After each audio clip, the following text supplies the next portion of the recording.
नमस्कार दोस्तों, स्वागत है आपका आपके यूट्यूब चैनल मनप स्टोरी 2 पर। दोस्तों चलिए इस कहानी को हम शुरू करते हैं। ये कहानी है एक ऐसी आदिवासी महिला की कहानी है जिसने बीड़ी बनाने से लेकर के, महुआ बीनने से लेकर के, पति की मार खाने से लेकर के और एक अफसर बनने तक का सफ़र तय किया। तो क्या रही उसकी ज़िंदगी, चलिए इस कहानी के माध्यम से हम आपको बताते हैं। तो चलिए अब इस कहानी को हम शुरू करते हैं।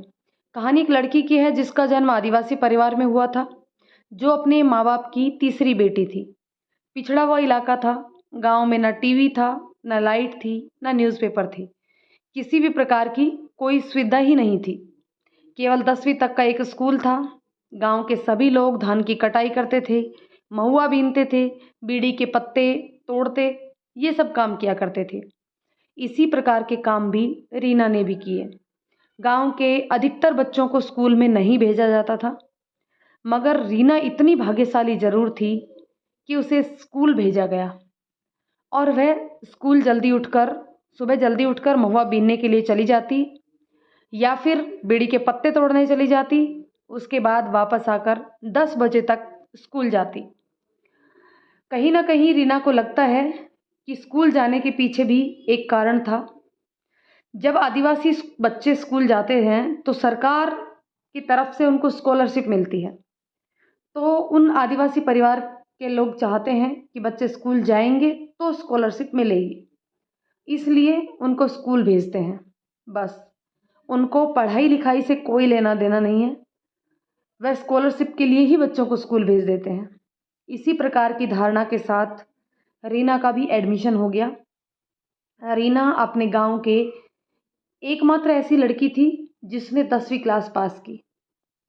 रीना के पिता की ऐसी कोई इच्छा नहीं थी कि वो अपने बेटी को पढ़ा लिखा कर कुछ बड़ा बनाएंगे, परंतु फिर भी उन्होंने रीना को पढ़ाया।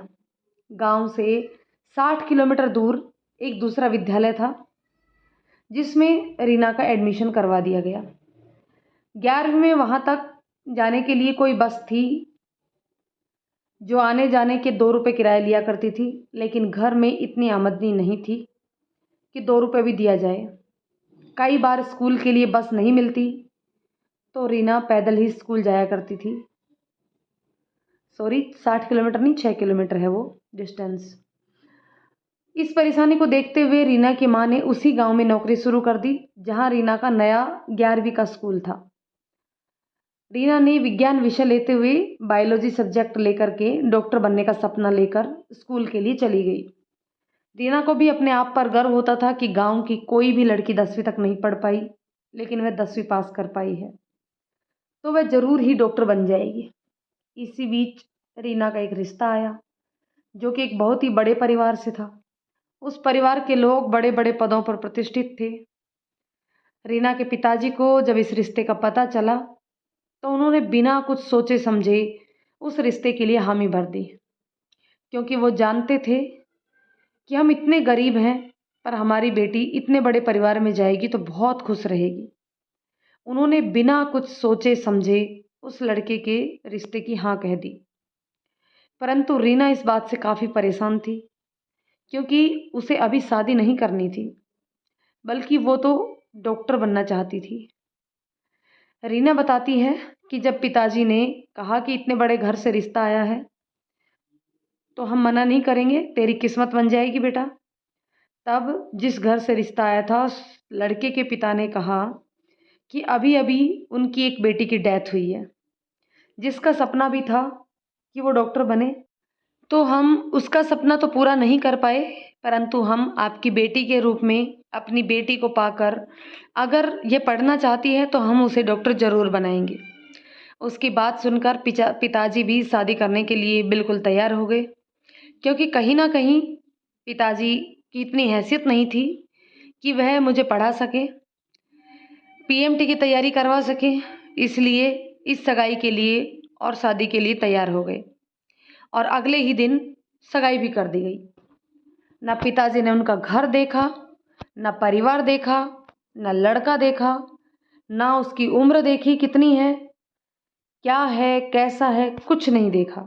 बस उन्होंने जो कहा उसी को ही सच मानकर सगाई पक्की कर दी। और वो लड़का रीना से 8 से 10 साल बड़ा था।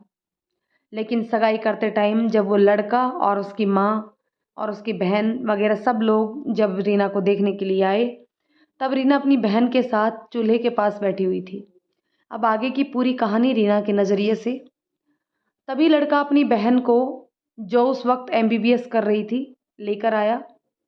उस वक्त मुझे कुछ ज़्यादा तो पता नहीं था कि हाय हेलो क्या होता है। गांव में बस नमस्ते, पाए पढ़ूं, पाए लागूं, ऐसे ही शब्द बोले जाते थे। तो मैंने भी उनको हल्का सा स्माइल देकर, चेहरे पर स्माइल लाकर नमस्ते जी कहा। तो उस लड़के की बहन मुझ पर इतना ज़ोर से चिल्लाई, बिल्कुल भी तमीज़ नहीं है, बदतमीज़ कहीं की, हाय हेलो करना तक नहीं आता तुझे। यह मेरा उस घर में और मेरी ज़िंदगी में पहला सदमा था, जब उसने मुझे सबके सामने जलील किया। और उस वक्त मुझे इतनी जलीलत फील हुई, इतनी बेइज्जती महसूस हुई, क्योंकि शायद मैं बचपन से ही स्वाभिमानी थी। तो मैंने उस समय विरोध किया और बापूजी से कहा, बापूजी आप जो करना है कर लो, मैं इस लड़के से शादी बिल्कुल नहीं करूँगी। अब सारी रात मेरे घर वाले, उस लड़के के घर वाले सब मुझे समझाते रहे, बेटा कोई बात नहीं, छोटी सी बात है, बोल दिया तो क्या हो गया।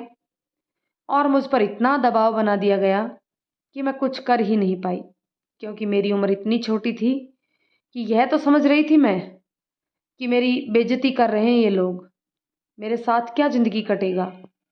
लेकिन यह समझ नहीं पा रही थी कि अब मैं क्या करूं। और मेरी बात किसी ने नहीं सुनी और अगले ही दिन मेरी उसके साथ सगाई हो गई। लगभग 1 महीने के बाद मेरी उसके साथ शादी भी हो गई। मुझे शादी के बारे में कोई ज़्यादा पता नहीं था। वो लोग काफ़ी बड़े लोग थे, तो 3-4 दिन कार्यक्रम चलता रहा और बहुत बड़ा रिसेप्शन भी दिया गया। उसके बाद मेहमान लोग चले गए। उसके बाद मेरी ननद ने रसोई में मोटे मोटे अक्षरों में काले रंग से लिख दिया कि पहले सफाई करो फिर खाना बनाओ। और उस दिन मुझे दोबारा हर्ट हुआ कि मेरे साथ नौकरों जैसा सलूक किया जा रहा है। बर्तन, कपड़े, झाड़ू पोछा सब काम मुझसे ही करवाया जा रहा था। लेकिन फिर भी मैंने कोई रिएक्शन नहीं दिया। इस वक्त उस लड़के की दादी यानी कि मेरी दादी साथ जिंदा थी।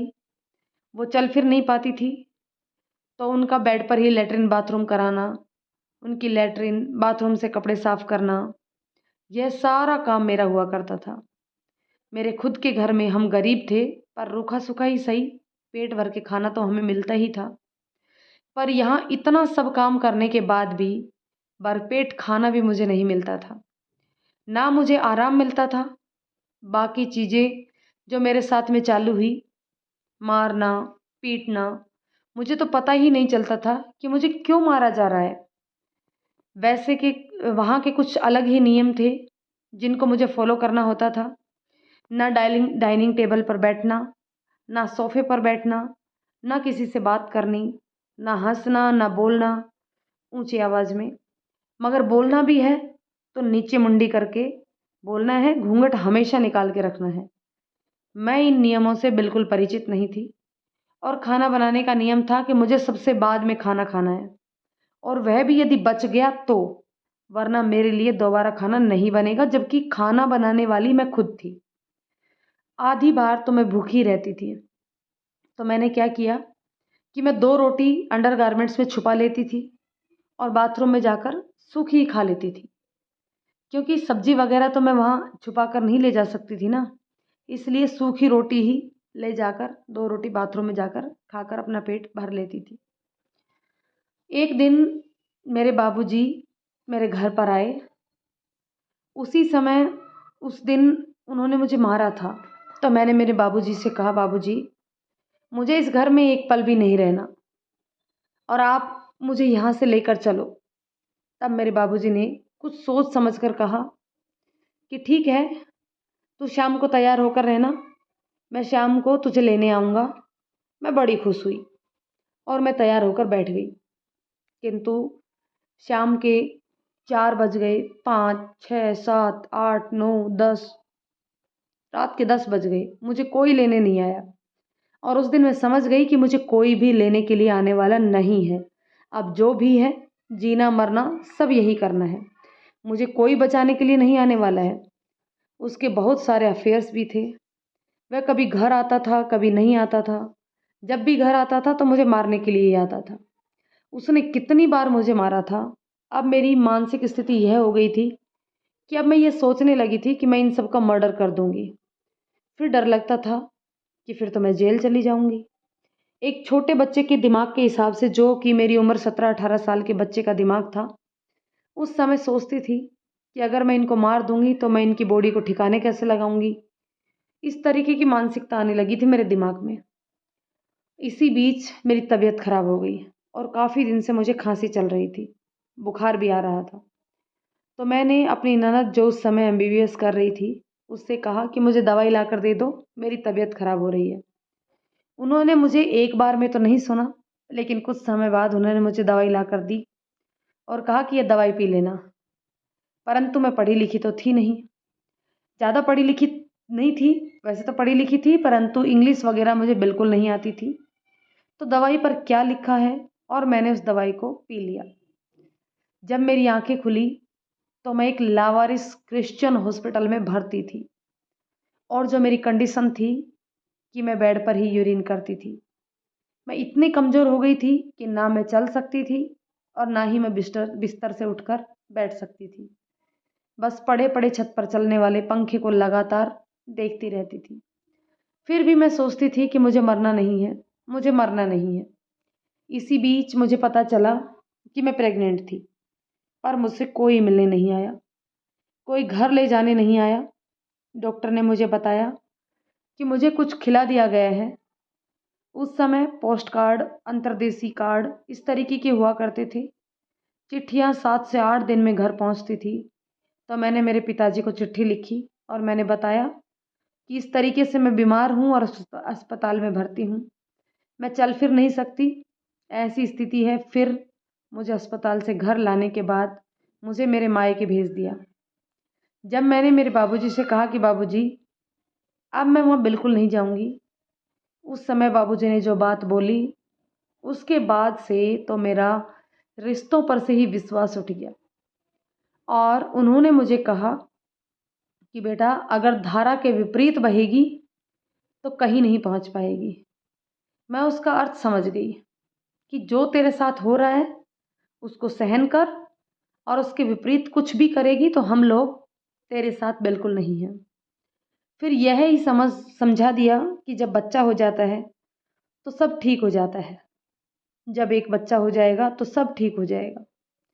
मेरा एक बच्चा भी हो गया और 1.5 साल बाद मेरा दूसरा बच्चा भी हो गया। लेकिन फिर भी कुछ नहीं बदला, वही सब कुछ चलता रहा।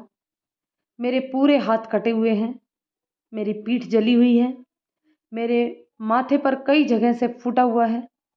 मेरे साथ कुछ भी ठीक नहीं हुआ। तब मैंने सोचा कि अब बस बहुत हो गया, मैं और नहीं सह सकती और नहीं जी सकती, मुझे और नहीं जीना, मुझे सब खत्म कर देना है। तो एक दिन मैंने फैसला किया, और मेरा बड़ा बेटा 2 साल और छोटा बेटा 4 महीने का था। रात को बड़े बेटे को थपकी देकर सुला दिया, फिर छोटे बेटे को मैंने प्यार से दूध पिलाया और फिर बड़े ही प्यार से सुलाया। यह सोच रही थी कि पता नहीं उसके बाद मेरे बेटे को कोई सुलाएगा कि नहीं। मैंने दोनों बच्चों को सुलाने के बाद दरवाज़ा बंद किया और साड़ी लेकर पंखे से लटका दी, और स्टूल लेकर बेड पर रख ही रही थी कि मेरी नज़र खिड़की पर पड़ी, क्योंकि मैं खिड़की बंद करना भूल गई थी। और मेरी सास, जो मुझे खिड़की से खड़ी देख रही थी कि मैं फांसी लगाने वाली हूँ, कुछ पल के लिए मैंने उन्हें देखा और उन्होंने मुझे देखा। उसे पता चल गया कि मैं फांसी लगाने वाली हूँ, लेकिन उन्होंने कुछ भी नहीं कहा। फिर मेरे अंदर से आवाज़ आई, वो कहते हैं ना कि भगवान ने हर किसी का जन्म किसी विशेष कार्य के लिए किया होता है। कुछ बस ऐसी ही कंडीशन बनी, और फिर मेरे अंदर से आवाज़ आई कि मैं क्यों मर रही हूँ, किसके लिए, इनके लिए मर रही हूँ। मैं नहीं मरूंगी, मुझे मरना नहीं है। अब मैं कुछ भी करूंगी, झाड़ू पोछा कर लूंगी, किसी के घर खाना बना लूंगी, ज़रूरत पड़ी तो मैं वेश्या बन जाऊँगी और अगर ज़रूरत पड़ी तो रेलवे स्टेशन पर सो जाऊँगी, पर इनके लिए नहीं मरूँगी। इस घर में नहीं रहूँगी, अपने बच्चों को कैसे भी पाल लूँगी लेकिन मरूँगी नहीं। उसके बाद मैं अपने दोनों बच्चों को लेकर उन्हीं के रिलेशन में कज़िन सिस्टर थी, मैं उनके घर पर जाकर रहने लगी। वह और उसका भाई मकान में तैयारी कर रहे थे और उस समय मेरी माँ भी ने भी मेरा साथ दिया और वह मेरे पिताजी से बोलकर आ गई कि बहुत हो गया, मेरी लड़की जो भी करना चाहती है उसके साथ रहूँगी। मैं अपनी बच्ची के साथ रहूँगी, उसका साथ दूँगी और उस छोटे से फ्लैट में मैं, मेरी माँ, मेरे दोनों बच्चे और वो दोनों भाई-बहन, हम सब लोग रहने लग गए। उस समय मैंने पार्लर में नौकरी करना शुरू कर दी, क्योंकि पार्लर में इसलिए नौकरी करना चाहती थी क्योंकि मैं पार्लर का काम सीखना चाहती थी। मेरे पास काम सीखने के लिए पैसे नहीं थे, तो मैंने 1 महीना नौकरी करने के बाद छोटा-मोटा काम मैंने सीख लिया। मेरी माँ कपड़े सिला करती थी, तो माँ को देखकर मुझे थोड़ा बहुत कपड़ा सिलना भी आ गया था। मैंने कपड़ा सीना भी शुरू किया और पार्लर भी। दोनों के साथ ही मैं छोटे-छोटे बच्चों को पढ़ाने भी लग गई और इसी के साथ मैंने अपनी पढ़ाई भी जारी रखी। उस वक़्त मुझे नहीं पता था कि मैं आगे क्या करूँगी, मुझे कुछ नौकरी करनी थी। इसलिए सर्विसेज़ की तैयारी करनी है, मुझे कुछ नहीं पता था, बस इतना था कि बस कोई भी छोटी-मोटी जॉब मुझे मिल जाए, जिसके सहारे मैं अपने बच्चों के साथ सर्वाइव कर सकूँ। उन्हें अच्छे से पढ़ा सकूँ कि मुझे किसी के आगे हाथ फैलाने की ज़रूरत ना पड़े। अपने बच्चों की अच्छे से लालन-पालन कर सकूँ। उस समय मेरे कज़न ब्रदर थे, जो उन्हीं की साइड से थे, उन्होंने मेरे उस कॉलेज की फ़ीस भरी। तब मैंने कॉलेज में पढ़ने के लिए बीए पास किया, फिर एमए किया। जब मेरा रिज़ल्ट आया तो मैंने लैंडलाइन फ़ोन किया कि मेरा रिज़ल्ट क्या रहा, तो उन्होंने बोला कि रिज़ल्ट तो तुम्हें खुद ही ले आना पड़ेगा। अब मैं डर गई, पता नहीं क्या हुआ होगा। उस समय ₹14 किराया लगता था, लेकिन मेरे पास तो ₹2 के बिस्कुट दिलाने के पैसे नहीं थे। मैं ₹14 किराया भरकर कैसे रिज़ल्ट लेने जाती? तो मैंने कहा, सर, मेरे पास किराए के पैसे नहीं हैं, जब मेरे पास पैसे होंगे तब रिज़ल्ट ले जाऊँगी। तो उन्होंने मेरी कंडीशन को समझा और कहा कि बेटा, ऐसी कोई बात नहीं है कि तुम्हारे बगैर रिज़ल्ट नहीं देंगे हम, लेकिन हम तो बस इसलिए तुम्हें बुला रहे थे कि तुम्हें बधाई देना चाहते थे, क्योंकि तुमने कॉलेज टॉप किया है। और यह सुनकर मेरी खुशी का ठिकाना ही नहीं रहा और मुझे खुद पर पहली बार प्राउड हुआ कि मैंने इन परिस्थितियों में पढ़कर भी पब्लिक एडमिनिस्ट्रेशन में टॉप कर लिया। फिर हिम्मत आई थोड़ी-सी। इसी बीच एक दिन मैं एमए का पेपर देने जा रही थी। उस समय एक दिन में 2 पेपर हुआ करते थे। एक पेपर सुबह, फिर मैं वापस आकर अपने बच्चे को दूध पिलाती और फिर दोबारा पेपर देने जाया करती थी।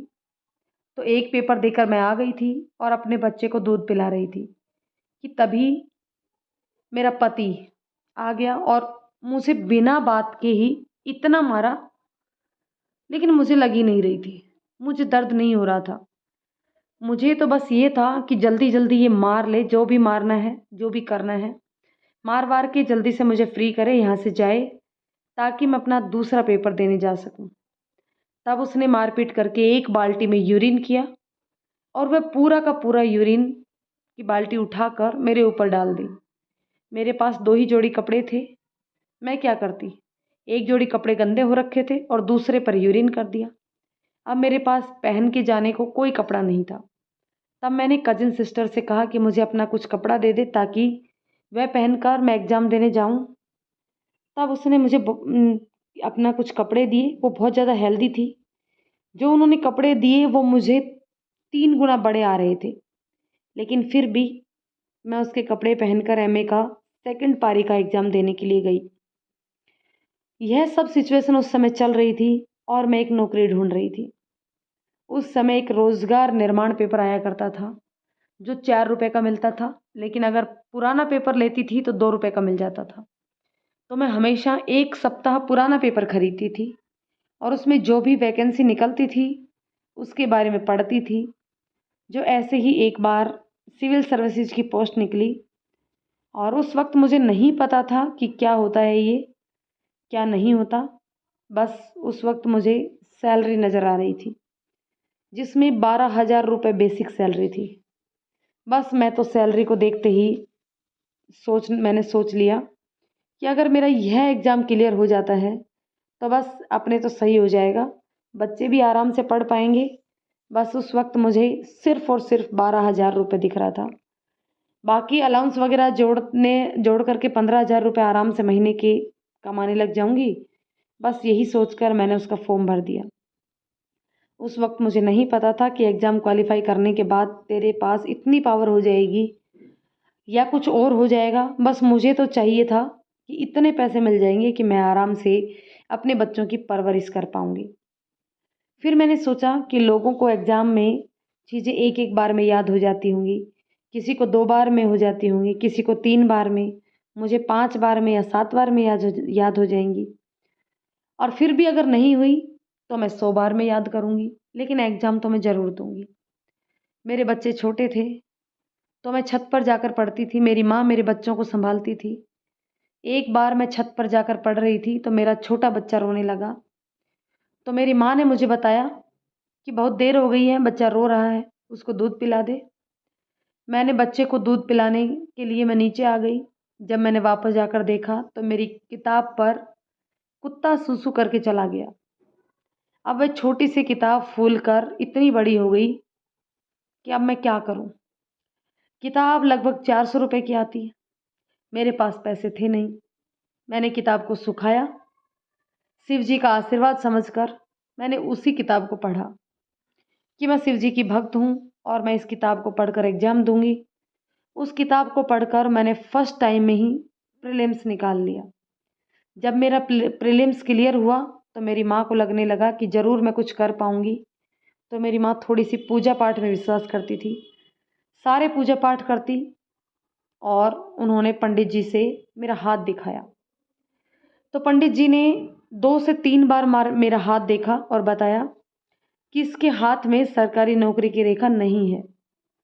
परंतु मैं थी जो इन सब चीज़ों को नहीं मानती थी, इन पर विश्वास नहीं करती थी। मैंने बड़ी ही विनम्रता से पंडित जी से कहा कि पंडित जी, मैंने इतनी मेहनत करी है ना, तो भगवान जी मेरे हाथ में सरकारी नौकरी की रेखा बना ही देंगे। प्रीलिम्स के बाद मैंने मेंस भी क्लियर किया और मुझे इंटरव्यू के लिए कॉल आया। मैंने इंटरव्यू दिया, लेकिन रिज़ल्ट आने में काफ़ी समय लग गया और इसी बीच मैंने दूसरा पीसीएस भी दे दिया। और उस समय मुझे इंस्टीट्यूट के काफ़ी लोग जानने लग गए थे। तो उस इंस्टीट्यूट के एक सर थे जिन्होंने कहा कि तुम्हारा एग्ज़ाम कैसा हुआ। मैंने कहा सर, मैं तो 70 से 75% करके आई हूँ, बाकी तो बस तुक्के मार कर आई हूँ, पता नहीं क्या होगा। तो सर ने कहा मेरे एक स्टूडेंट ने तो 90% कर दिया है, उसका तो हो जाएगा, तुम्हारा होना तो थोड़ा मुश्किल है। मैंने कहा कोई बात नहीं सर, देखी जाएगी, जो होगा नहीं होगा, नहीं होगा तो दोबारा फिर देंगे। रिज़ल्ट आया, तब पता चला कि उस इंस्टीट्यूट के किसी भी स्टूडेंट का सिलेक्शन नहीं हुआ और मेरा सिलेक्शन हो गया था। आदिवासी क्षेत्र में जब भी कोई स्टूडेंट प्रीलिम्स निकालता है तो उसको 25,000 रुपये की स्कॉलरशिप मिलती है। जब मेंस निकालता है तो 25,000 रुपये स्कॉलरशिप वापस मिलती है और इंटरव्यू निकालने पर भी 25,000 रुपये की स्कॉलरशिप मिलती है। इस तरीके से मुझे 75,000 रुपये की स्कॉलरशिप मिली। जो लड़की सुबह दाल चावल खाकर अपना गुजारा करती हो, जो अपने बच्चों को 2 रुपए का पार्ले का बिस्किट का पैकेट नहीं दिला पाती हो, उसको अचानक से 75,000 रुपये की स्कॉलरशिप मिल जाए तो वह लड़की खुशी के मारे पागल हो जाएगी। परंतु थैंक गॉड कि मैं खुशी से पागल नहीं हूँ। इसी बीच मेरी पोस्टिंग चीफ म्युनिसिपल ऑफिसर के रूप में हुई और तब तक किसी का कोई रोल नहीं था। परंतु जैसे ही मेरी पोस्टिंग हुई, मेरा एक्स हस्बैंड वापस आ गया और मुझसे डिमांड करने लगा कि मुझे कार निकालवानी है, पैसे चाहिए। वह फिर मुझे मारता था, कभी किसी बात के लिए तो कभी किसी बिना ही बात के। मैं पिटती थी। मैं तब भी आत्मविश्वासी नहीं बन पाई थी, क्योंकि मैं यह सोचती थी उस समय कि अगर मैं किसी को भी कुछ कहूँगी तो सबको यही पता चल जाएगा कि मैडम खुद ही पिटती हैं, तो लोग मेरी क्या इज्जत करेंगे। मैं इन सब चीज़ों से भागती रही और मैंने वहाँ से ट्रांसफ़र करवा लिया। 8 महीने बाद ही मुझे पूरे ज़िले का चीफ़ म्युनिसिपल बना दिया गया और साथ ही मुझे अन्य निकायों का भी चार्ज दे दिया गया। इसी बीच मेरी अच्छे लोगों के साथ जान पहचान हुई और वहाँ के एसपी से भी मेरी जान पहचान हुई। वो मुझे कहते थे कि बेटा तुम इतनी परेशान क्यों रहती हो? तब मैंने उनको एक दिन सब बातें बता दी। तो उन्होंने मुझे कहा, तुम क्यों मार खाती हो? उसके खिलाफ आवाज़ क्यों नहीं उठाती? मैंने कहा कि समाज के लोग मुझे क्या कहेंगे कि मैडम खुद पिटती हैं तो मेरी क्या इज्जत रह जाएगी। तो उन्होंने मुझे इज्जत की सही परिभाषा बताई कि बेटा इज्जत क्या है? क्या वह इज्जत है जो तू रोज़ टॉर्चर सहती है, जो रोज़ पिटती रहती है? समाज को जो कहना है वो कहे। अब की बार जब वो आए तो तू मुझे एक मिस कॉल दे देना। उस दिन मुझे इज्जत की सही परिभाषा पता चली कि इज्जत वह नहीं है जो समाज तुम्हें बताता है। इज्जत वह है जो तुम्हारा खुद का आत्मसम्मान है। एक दिन वो फिर आया, उसने मुझसे पूछा, घर किसका है? मुझे सरकारी बंगला मिला हुआ था और मैं लड़ने के मूड में भी थी। तो मैंने कहा ये घर मेरा है। उसने मेरे बाल पकड़े और मुझे दीवार से दे मारा। वह मुझे ऐसे ही मारता था। कभी बाल पकड़कर खिड़की पर दे मारता था, कभी लात मारता था, कभी घूंसा मारता था। उसको जैसे जैसे मारना आता था वो वैसे ही मुझे मार सकता था, मुझे मारता था। मैंने एसपी सर को कॉल लगाया और एक ही रिंग जा पाई थी कि उसने एसपी लिखा हुआ देखकर उसने मेरा फ़ोन छीन लिया और मुझसे कहने लगा, अच्छा तो तू पुलिस को फ़ोन कर रही है, लेकिन मैं तुझे इतना मारूंगा कि जब तक पुलिस पहुंच पाएगी तब तक तू पुलिस को कुछ बताने के लायक ही नहीं बचेगी। अक्सर जब भी वो मुझे मारता था तब मैं रोती नहीं थी। उस दिन मैं सोच रही थी कि ये आज मुझे आखिरी बार मार रहा है। और मेरे जो दोनों बच्चे थे वो एक कमरे के अंदर ही गेट पीट पीट कर चिल्ला रहे थे कि मम्मी मम्मी गेट खोलो, और वो मुझे मार खाते हुए देख रहे थे। लेकिन मात्र 2.5 मिनट में मेरे घर पुलिस पहुंच गई और पुलिस ने जब मेरी हालत देखी, मेरे नाक से खून बह रहा था, मेरे दांत से खून बह रहा था। जब पुलिस ने मेरी वो हालत देखी तो उन्होंने उसके हाथ में उनके उसके साथ वो व्यवहार किया जो वास्तव में उसके साथ होना चाहिए था। उसको खूब पीटा। जब मैंने फैसला लिया कि मैं उसकी एफआईआर लिखवाऊंगी और मैंने एफआईआर लिखवा दी। मैं उसके पास तलाक के नोटिस भेज दी। उससे पहले ही उन लोगों ने मुझे 1 हफ्ते के अंदर नोटिस भेज दिया और मुझे पहली पेशी में ही डिवोर्स मिल गया। जज साहब ने कहा, बेटा तुम्हें क्या चाहिए? तो मैंने हाथ जोड़कर बस इतना ही कहा कि सर मुझे कुछ नहीं चाहिए, मुझे बस मेरे बच्चे चाहिए। आप मुझे मेरे बच्चे दिलवा दीजिए। और उन्होंने शाम को ही दूसरी डेट दी और मुझे मेरे बच्चे एक ही दिन में मिल गए। उनको बच्चों से मिलने तक की भी परमिशन नहीं मिली। दोस्तों इस कहानी के माध्यम से बस सिर्फ मैं इतना कहना चाहती हूँ कि जब भी आपके साथ कुछ गलत हो तो आप उसको गलत को मत सहिए। अपने आप पर भरोसा रखें। जब तक आप अपनी खुद की मदद नहीं करेंगे, भगवान भी आपकी मदद नहीं करेंगे। जब आपके साथ कुछ गलत होता है तो कोई समाज आपके साथ नहीं होता, वह आपको पहचानता तक नहीं है। लेकिन जब मैं एक अच्छी पोस्ट पर पहुंची तो वही समाज जो मुझे ताने मारता था, उसी ने मुझे कहा कि यह तो मेरी बहन है। किसी ने बेटी बताया, किसी ने बुआ, तो किसी ने कुछ और। जब मैं दुख में थी तब कोई मेरा अपना नहीं था, कोई मुझसे रिश्ता रखना नहीं चाहता था। परंतु जब मैं अच्छी पोजीशन पर आई तो मेरे सब रिश्तेदार मेरे बन गए। तो आपसे बस यही कहना है कि जब भी आपके साथ कुछ बुरा हो तो अपना कदम खुद उठाएं, अपनी मेहनत खुद करें। अपने आप को खुद उन सब चीज़ों से जितना जल्दी बाहर निकालोगे, आप अपने आप को उतनी ही जल्दी सीख पाएंगे। जितनी अपने ऊपर भरोसा कर पाएंगे, उन सब चीज़ों से उतनी ही जल्दी छुटकारा ले पाएंगे। मैं भी हमेशा मेहनत करती रही, हमेशा यही सोचती रही कि अगर कुछ ना कुछ कर लूँगी। दोस्तों एक दिन में कुछ भी नहीं होता। बहुत काफ़ी संघर्ष करने के बाद आज इस मुकाम पर मैं पहुँची हूँ। आप भी कुछ अच्छा कर पाएंगे यदि आप हिम्मत कर लेंगे तो दोस्तों ये कहानी रियल स्टोरी है। अगर आप इस कहानी को पसंद करते हैं तो कहानी को लाइक और शेयर करें। चैनल पर नए हैं तो प्लीज़ चैनल को सब्सक्राइब ज़रूर कर लें।